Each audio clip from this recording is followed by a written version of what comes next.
The day before the wedding, I heard her laugh through the half-closed door, low, secret. The kind of laugh people make when they're sharing something they shouldn't. Her voice followed, calm but sharp. Kill him on the honeymoon. Make it look like drowning. Then his. My best man, a nervous chuckle. You're serious? I'm always serious. The world didn't shake, my pulse didn't rise. Years of Delta Force conditioning had taught me control, breathing through chaos, listening to silence. I stood there in the hallway, the bouquet I'd bought for her wilting in my hand. My fiancée, the woman who called me her hero. I turned away before they saw me. That night I smiled through the rehearsal dinner, toasted, laughed, watched them exchange glances across the table. No one noticed the way my eyes never blinked. I kept thinking about her tone, not desperate, not scared, methodical. She had planned it. The irony was cruel. 16 years of covert ops, ambushes, and intelligence gathering, and I never thought I'd need those skills in my own marriage. The next morning I put on my tux. She looked beautiful in white. Every lie does. When I said my vows, I watched her eyes. Not a flicker of guilt. When I kissed her, she smiled into it, as if she'd already buried me in her mind. No tremor in my hand when I held hers. No hesitation when we danced.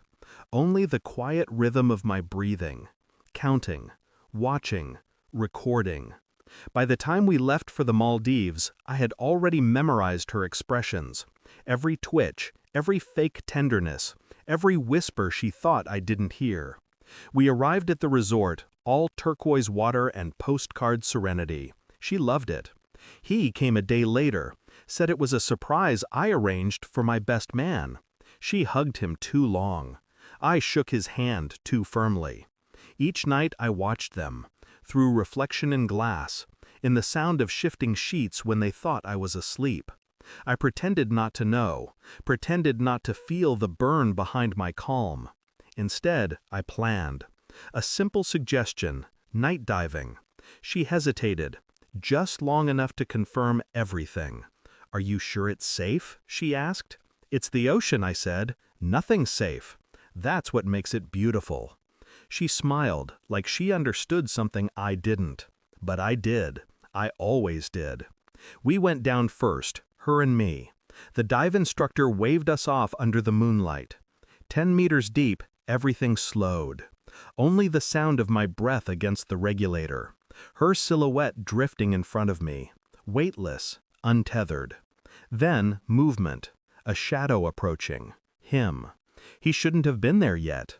A flash of steel cut through the water. I felt it graze my shoulder. The blade. Quick, clean, predictable. He was good, but I was trained to be better. I let my body go limp. Let blood bloom through the water. I let him believe it worked. He looked at her. She looked back. They both stared at me, suspended in slow motion, bubbles rising like ghosts. Then I stopped breathing. 4 minutes. 5. 6. At 7, he turned to rise. She followed. The knife slipped from his hand, drifting toward the coral below. That's when I opened my eyes. They surfaced, gasping under the stars. She laughed, relieved. "It's done." I surfaced behind them, quiet, controlled. Her scream cut through the surf when she saw me standing waist-deep in the black water. "You!" she stammered. I climbed onto the shore, water pouring from my wetsuit, blood mixing with salt. I walked past them, calm, silent. "Call the police," she said. I didn't look back. Instead, I placed a small waterproof camera on the sand. The red light blinked. "Everything's recorded," I said. My voice didn't shake. "Both of you. Every word." She went still. His mouth opened, but no sound came out. I left the footage with the resort manager the next morning. Labeled it insurance. Then I took the first flight home. Alone. People assume heartbreak is loud. It isn't. It's a quiet ache that never changes pace. I deleted her number, sold the ring, burned the tux. Her lawyer called weeks later, said she wanted to explain. I let him talk until his voice faded into static. There was nothing to explain. I'd loved her once, before the mission changed, before she became another operation to complete. Now, when I close my eyes, I still feel the weight of that ocean pressing down on me. The silence, the control, the moment I stopped needing air. 7 minutes. That's how long it took to drown everything I ever felt for her, and surface as someone she could never touch again. I didn't kill them that night. I just let them live with the truth, something far heavier than the sea. Thanks for watching. Don't forget to like, share, and comment. Subscribe now to Cheating Stories Insight World for more amazing stories.